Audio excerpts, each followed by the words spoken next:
Hello YouTube, it's your boy Atticus. How's everybody doing? Good morning. It is a beautiful rainy day outside. Oh, it's so gorgeous. Big old thunderstorm. It's really cold, nice and gray, just how I like it. So it inspired me for another Dark Elf game. And yeah, I had a request or somebody wanting a Malekith game. So here it is, guys. I brought you the Witch King, and I brought him on foot, which is something you don't really see a lot. So we're going to see how he is, dealing with infantry and things like that. So for his spell loadout, guys, I brought Doombolt, Blade Wind, and that's it, and Soul Stealer. So yeah, just a lot of damage potentials, and of course his healing. I did take his Spiteful Congregation, which lowers armor every time he casts, and then I do have the Hateful Gaze or Gaze of Malice. Is that the one that causes the Wind Blast spell? So yeah, he's gonna be fully decked out, and he is really good in infantry. I mean, if you look at it, guys, 90 armor, silver shield, 420 weapon strength, but he's not a duelist. He doesn't have armor piercing, is what I should say. I mean, he can duel, don't get me wrong, but if it's somebody on high armor, he's going to have a lot of problems with that. Maybe not so much as any other races, but Malekith definitely, because he could definitely hold his own. For the front line, guys, we have some Hargoneth Executioners. So generally, you'd want to go the Blades of the Blood Queen if you're going to have a Footlord, but I didn't have enough for the build I wanted, so I'm just going to try to go with the regular Walmart Hargoneth Executioners. We're going to see how these guys go. On each flank here, I have some Black Orc Corsairs, as you can see right here, and these guys will hopefully be getting around in any missile lines, reinforcing my main line, and just being a nuisance for my opponent. Also have a unit of Dark Shards with shields here in the back. These guys go without explanation. They're going to be really good against things like White Lions and Sword Masters. And we have a whole bunch of Cav guys. So for my Cav contingent, we have a Dark Rider, we have a Cold One Knight over there, and a Cold One Knight here in the back.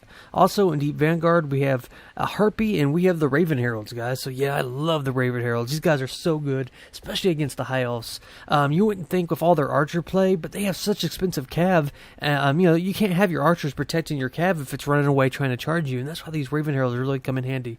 Also, guys, you can see right here, we have another unit of Harpies. So always Deep Vanguard. I mean, that's how you play Dark Elves. Obviously, it's having that backline harass.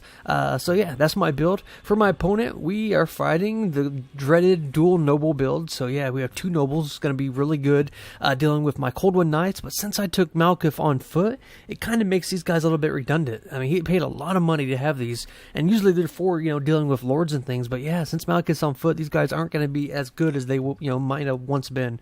I also have Alariel the Radiant. Spell-wise, we have Earthblood, Tempest, and what is that? Arcane Forging.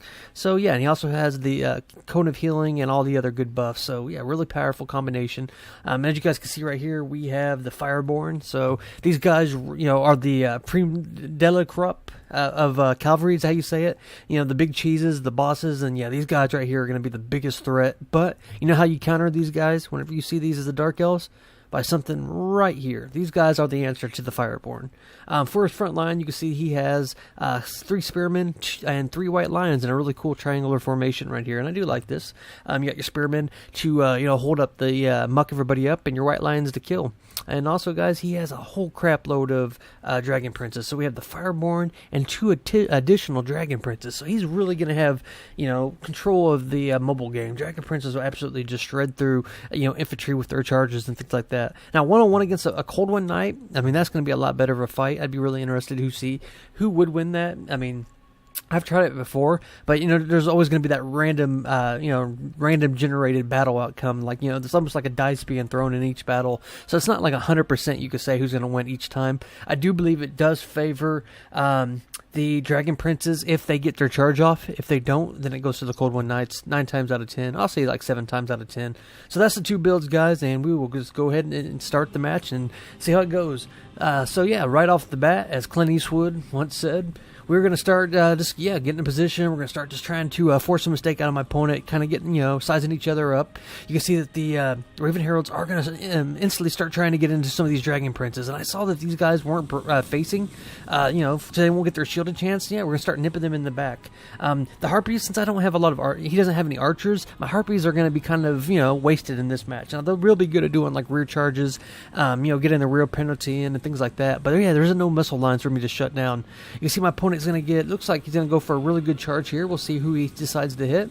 So yeah, he's going to go right into the Hargoneth Executioners, which is a really great, use of the of the Dragon Princes, and you can see all across the line he is colliding right here. So you can see that I'm going to respond in kind with my Dark Riders, my Cold Wind Knights, and I'm going to get a Doom Bolt off by Malekith. We're going to try to hit those Fireborn. You can see I'm going to use the Harpies to try to slow them down, and yeah, we're going to do some double damage. We're going to hit both the Spearmen and the Dragon Princes, and you can see, guys, between the Raven Heralds and the Dark Shards, we're doing a lot of damage. I did kind of miss my my spell by Malekith. It didn't do as much damage, but I am going to return it in kind, guys, with a Blade Wind. And we're just trying to nuke those guys as quickly as possible. You can see that the 2 Nobles and the Dragon Princes are fighting my Cold Wind Knights. And yeah, the 2 Nobles mixed in, plus the healing. I'm going to lose that engagement. But yeah, all across the front line, though, guys, we are winning. Hargan Executioners are just, way more powerful unit than White Lions. And you usually need missile units to make up that difference. You can see that we have just absolutely just destroyed the Fireborn. And that's what I told you guys. This is the answer for him. Bring Raven Heralds. If you're ever going to bring the Raven Heralds, it's really smart to usually bring archers to be able to count for those guys. Over here, guys, you can see that the 2 princes. The 2 Nobles and the Dragon Princes are fighting my Cold Wind Knights. They are losing, but yeah, Malekith's now, he's in combat. You can see my Hargan Executioners are fighting against Illyrio, and she's surrounded, guys. So she's taking a whole bunch of damage, so it's looking really good for us. You can see the balance of power is really strongly in my favor, but my opponent is going to get a nice rear charge into these Dragon Princes and Cold Ones. It's instantly going to break them, so it's going to allow these guys to open up, and maybe he could turn the match around. You can see that I'm going to get another Doom Bolt. We're going to try to hit these Dragon Princes here, and we'll see if we do any damage. So yeah, it looks like that was just going to be a big, swing and a miss. And I wasn't paying attention. I had my Cold Wind Knights here. I forgot about these guys, and he's going to instantly get a free charge into them. So yeah, that's really unfortunate. But luckily, guys, I have the Raven Heralds who are providing Overwatch. And you can see I'm just using the Harpies to try to block up his charges. Over here, you can see Illyrio has taken a lot of damage, getting surrounded by my infantry. And you can see Malekith's trying to chase her. But all across the infantry fight, guys, we are winning. Except for this little pocket right here. He's doing pretty good. He has these Spearmans and White Lions, and he might be able to even out. But yeah, my opponent does have some units that came back from routing, which he needs to get into back into combat. You can see that my Dark Shards are shooting into the back of these Fireborn. We're just really trying to keep these guys from coming back. My opponent is going to get a really good Tempest on the Raven Heralds. He probably should have got that a lot earlier in the game, before they did as much damage as they did. But yeah, anything's good. You can see that they are dropping like flies. But yeah, now it's coming down to this last little mosh pit of troops, guys. You can see that I have a couple Cold Knights. I got some Blackheart Corsairs. And yeah, fighting against these 2 Nobles. You can see that trying to get Malekith to attack Illyrio, but he's juking and jiving and doing a really good job of keeping her out of combat. These 2 Nobles are going to be something really hard to deal with my Cav, but yeah, I have all these Hargan Executioners, and my opponent really needs to try to regroup his forces and get like a singular line, because yeah, I'm just picking them apart one by one. You can see the Dragon Princes have came back, maybe like 10 more models or so, and he does have a lot of units, coming back from from routing, and he might be able to pull something off. But yeah, at this point, guys, balance of power is so strongly in my favor. You can see the Nobles haven't taken any damage, and with the support of Illyrio, they're going to last pretty good. Over here, you can see that the Dragon Princes are fighting amongst my Harpies. They're instantly going to crush him. Same with Illyrio. And once he, gets rid of those shaft units, he'll be able to, hopefully get some more charges and things like that.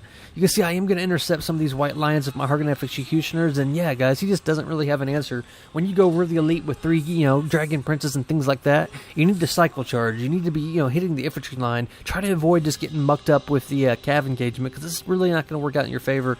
You can see that I'm going to get a charge to the face by these Dragon Princes. But he didn't have that many models, so it maybe kills 3 or 4 guys. But yeah, we're looking pretty strong. He does have these spear units who are going to catch up my Dark Shards, and that's a little bit unfortunate. He is going to be able to shut those guys down. But yeah, guys, here in the middle pocket right here, though, my Cold Wind Knights are about dead. I'm down to maybe 9 different models. But Malekith is fighting amongst the princes. You can see I'm going to get another Blade Wind off by Malekith. It's going to, rout these Dragon Princes. It's going to get these guys to waver. I'm also going to get my is it called Gaze of Malice? I think that's what it is. It's going to come there and hit those spearmen point blank right into the back. Balance of power, though, has kind of evened out. It's starting to, catch up back for my opponent, strangely enough. But he really doesn't have anything to deal with 3 almost full health executioners.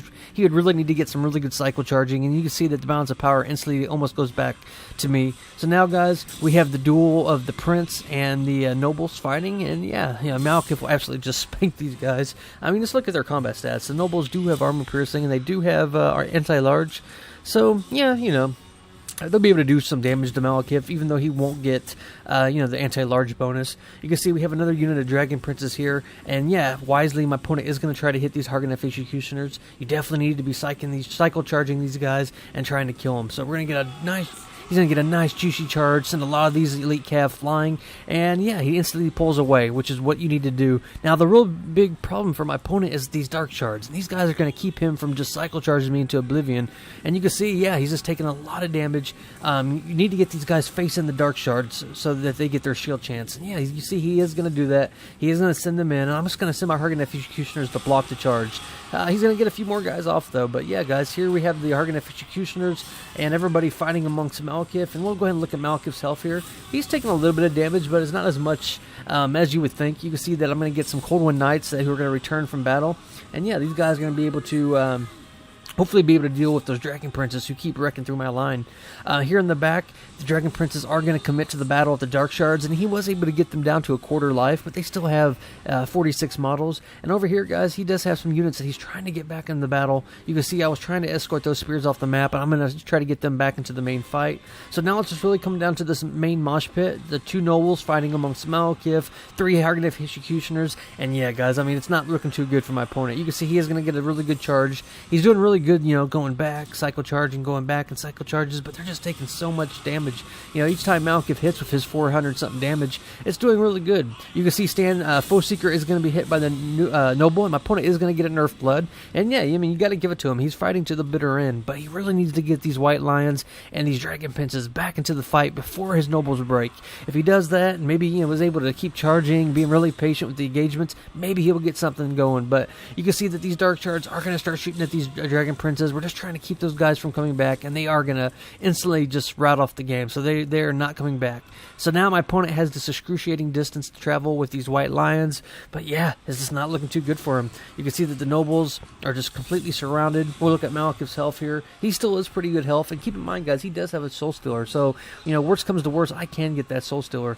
My opponent is going to get a Lariel. He is going to try to get a few charges with my Dark Shards. He's just trying to muck her up, and for the most part, it's working. It's keeping these guys from shooting and stuff like that. And you can see his White Lions are going to start going for the Dark Shards. So yeah, that's smart. But he's going to second guess at last moment, and he's going to send everybody in to deal with these Hargonef Executioners. So yeah, you can see one of the nobles is getting ready to break. The White Lions are going to fight amongst Lariel. He's going to send a few of these Hargonef Executioners flying, and it's looking really good for us, guys. You can see over here we have broken one of the nobles. The second one is wavering, and yeah, balanced power is finally breaking in my favor. So that's going to be army losses and a win for the Druki. So we'll go ahead and look at the end-screen breakdown and talk about some of the keys for my success. And one of the keys was having the infantry, superior infantry.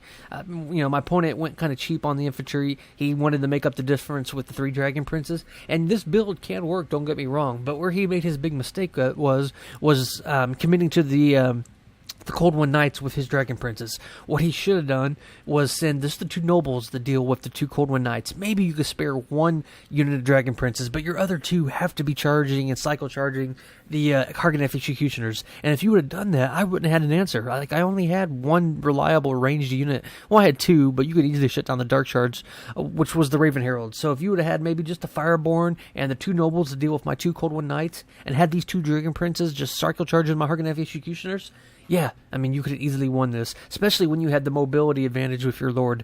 Also, another big advantage for me was having the Raven Heralds. I mean, a lot of times your opponent won't think that you'll take them in the high elf matchup just because they have, so much range. But yeah, you can see it was kind of an off-meta pick, and it worked.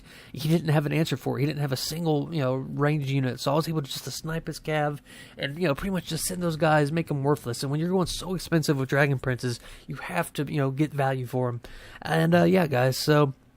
And for the rest of the build, I mean, the Harpies did really good trying to stop up some of the charges and things like that. But, yeah, I mean, as for my opponent's build, I think it's smart to bring at least 1 Lothran Sea Guard every game. If you're fighting the Dark Elves, just have 1 unit that can at least shoot up if you need to. I mean, I always try to bring at least 1 unit that has some kind of air, countering, just so you don't get caught with your pants down like my opponent was this game. So, alright guys, that's Atticus. I hope you enjoyed that game, that Dark Elf versus High Elf, and stay tuned for some more Dark Elf games. So, I'll see you guys later. Bye-bye.